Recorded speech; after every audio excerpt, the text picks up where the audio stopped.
In 1895, the German scientist Wilhelm Roentgen discovered X-rays. Some might say it was an accidental discovery. I don't like to think of it as an accidental discovery, like you had an accident, slipped down the stairs.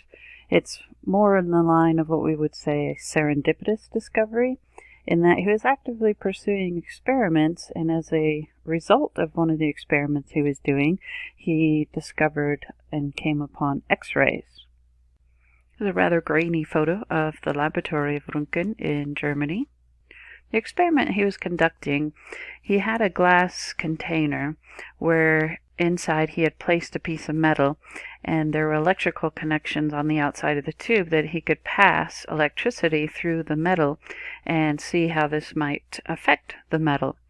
And when he was doing this, he just happened to, and this is the serendipitous portion of it, he happened to glance out of the corner of his eye, and he had a photographic plate on a wall, and he could see on the photographic plate the outline of his experiment. And he wasn't shining anything directly over there on the photographic plate, and so he thought that there had to be some sort of radiation that was being emitted from the area of his experiment to that photographic plate. So like any good scientist, he calls his assistant over and says, hey, put your hand in between here. In between here meaning in between where the experiment setup was and that photographic plate. And sure enough, on the photographic plate, you see what we're very familiar with, and that is looking at the internal bones structures of the human hand here. Now on the left ring finger are rings, and these are the wedding and engagement rings for the spouse of Roentgen. Now, not too long after the discovery of X-rays, I think it was about 6 weeks later, the news about this new discovery made it to the U.S. You might think 6 weeks is a very long time to communicate something, but this is back in 1895. We don't quite have the system of communication that we have today. And this is the first medical application of an X-ray. Now these are our first clinical medical X-rays, but this is the first one that was used in the purpose of helping someone to get better. There was a person who came in to visit a professor, I think it was at the University of Columbia, who was a medical practitioner, physician as well, and he had received a shot in the hand. So you see some of the shots spread out here.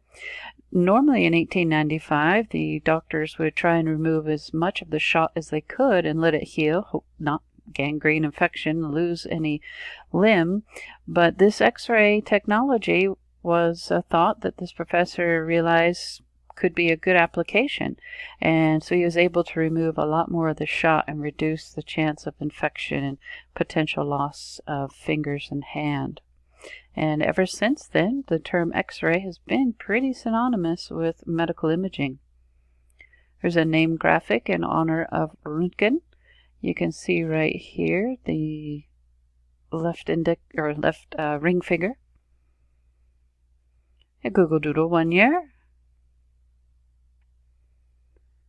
In 1901, Roentgen receives the very first Nobel Prize that was set up for the category of physics. Roentgen, a Nobel Prize winner in physics, in fact, the first one. X-rays are very, very, very, very small wavelengths. We are talking 100 billionth of a meter range. We're talking 100th of a nanometer. So a billionth, nano, 100th nanometer. So this is insanely small. Despite this being a low quality picture, it's not actually one that was taken by me. This is an application of X-ray technology from the early 20th century. Wonder what you're looking at. So this is a device where people would come in and place their feet inside an opening at the base of the machine here. They would look through here and they would be receiving X-ray dose that was allowing them to be able to see how well their shoe fit.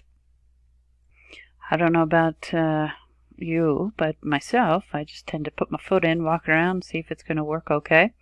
And I think it was more the novelty that you could put your foot in there, look through and see your very own bones, and not so much the fit of the shoe, because does this really look like that could be healthy for your foot? Speaking of healthy for your foot and shoes, here's an X-ray taken of an individual who's wearing a high heel shoe. And you can just see how this is not a great thing for the human foot. Instead of your body's weight being distributed evenly across the bottom of base of your skeletal structure, you can see these high heels pushing your heel so high above the ground. You're really relying on this joint, this area right here, to literally carry your body weight. That just can't be good, and as says here, inviting a fracture. There's a group of athletes who really punish their feet, and those would be our ballet dancers. Instead of relying and putting bare of your weight here, it's right on that tippy toe. And having spoken to a few ballet dancers, they do havoc in their backs, hips, everywhere. Price to pay for a beautiful craft. I mentioned most of us will probably have an X-ray when you have your dental examinations. It allows the dentist to be able to see the root structure as well as cavities and other issues your teeth may have. There's a former student who donated their big mouth. Those were their own words. You could see that this was a dental X-ray taken to see whether we should remove those wisdom teeth. This is an individual who had a motorcycle accident and had to have some major reconstruction done of the ribs. So now we got some metal bindings in the sense of keeping them secure. The surgeon says your broken arm will need 12 screws and a metal plate. He's at the Home Depot. It's really no joke. The drills and screws that are used by orthopedic surgeons are really no different than what you can purchase at Home Depot. I am in no way, in any shape or form, advocating you go to a hardware store and perform your own surgical means. This is an image here of a professional who has done what's necessary to retain the structural function of this person's foot.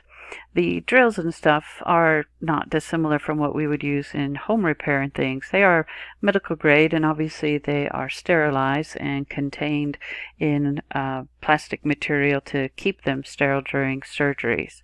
But they are screws, really no different than what we would have in our stores, beyond the fact that they certainly are medical grade, something not going to be rejected by the body, safe to put is a means for recovery in the human body. This is an X-ray of someone who's had a hip replacement. So if this had been the bad hip, what would the surgeon have done is cut this joint away and then bore through the femur so that there is an avenue for this ball joint replacement to be anchored into and give the person a new hip. This is the probably number one fracture of small children as they fall and catch themselves and bear all their weight on their young developing forearm.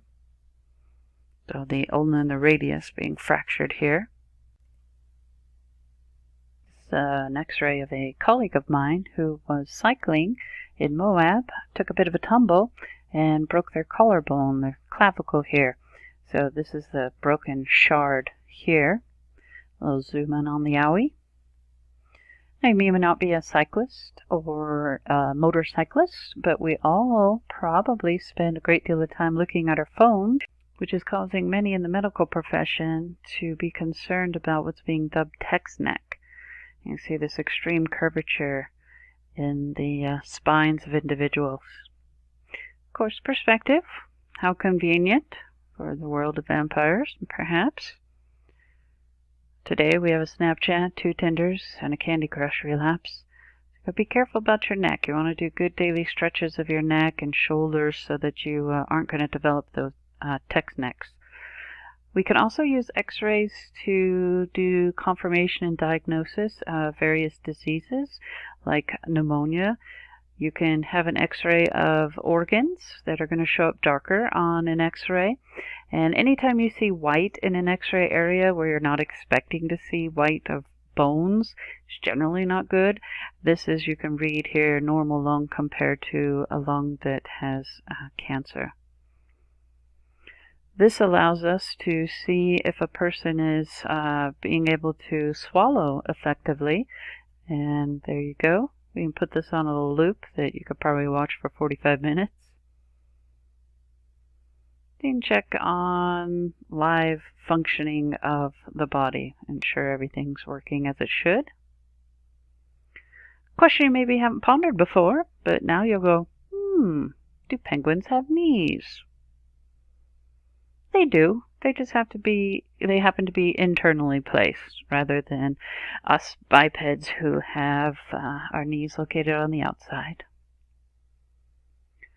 During a CT scan, computerized tomography, a thin X-ray beam, so kind of in a physics way of thinking about that would be the lower frequency, lower intensity, is rotated around the area of the body that we're wanting to scan, and you can get these excellent 3D images that you can scan through, various layering, get crisper images or more distinct images of what you're trying to diagnose, repair, or check on the prognosis of. This is what it would look like if you cut a CT scanner in half. That's a lot of parts in there. Here is what a CT scan can show you. And this person got a pretty good looking peanut right here. Had a lot of dental work, maybe because they grew up in the United Kingdom. Something about the British and their teeth, I don't know. Be quiet.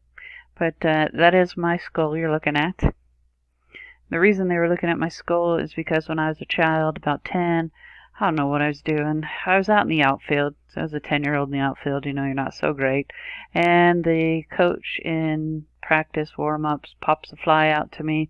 I look at it, mentally calculate the trajectory that I've come in too close. And so I don't know why I do the things I do, but I decided that I should look at the ground as I run backwards and then look up to check where the ball is. And obviously timing is I ended up catching the ball to the face. And so this was the reason for the CT scan. As I got older, it became slightly more problematic. And this is the mess from when I was 10. Got hit in the face with a softball. Totally my own fault. And it was causing such a problem that they ended up doing some surgery, which resulted in, I'm going to put it out there on record, I have the best looking internal nose. I know this because anytime I have a doctor's appointment and they do the perfunctory look in your ears, look at your eyes, look up your nose, the medical personnel always pauses when they're looking up my nose. And I have to break the awkward silence of the extra length with, pretty straight, isn't it? And they're like, yeah, who did that surgery? So there you go. My finest quality is inside my nose.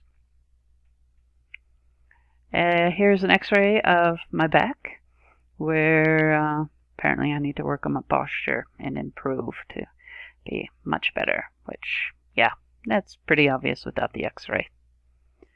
When your X-ray technicians take a selfie, your radiologist taking a selfie probably look more like that.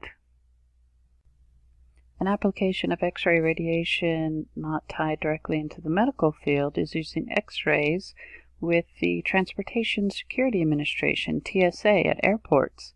So this would be the X-ray image of someone's carry-on luggage. The TSA agents are going to spend months and months and months and months in training and able to quickly but safely look at the luggage and things that are passed through the X-ray scanning at the airport. See anything in there to be concerned about? What about this one?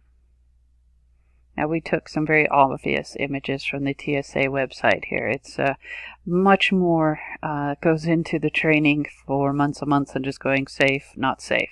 Maybe this one isn't even safe upon second review. The way in which you pack can really help the TSA agents as to how quickly you can get your things scanned and keep on going through the security check-in processes. If you can pack the things neatly, cords together, not one big pile heaped into your bag. Maybe some of your school bags might look like currently, but great to assist our TSA agents.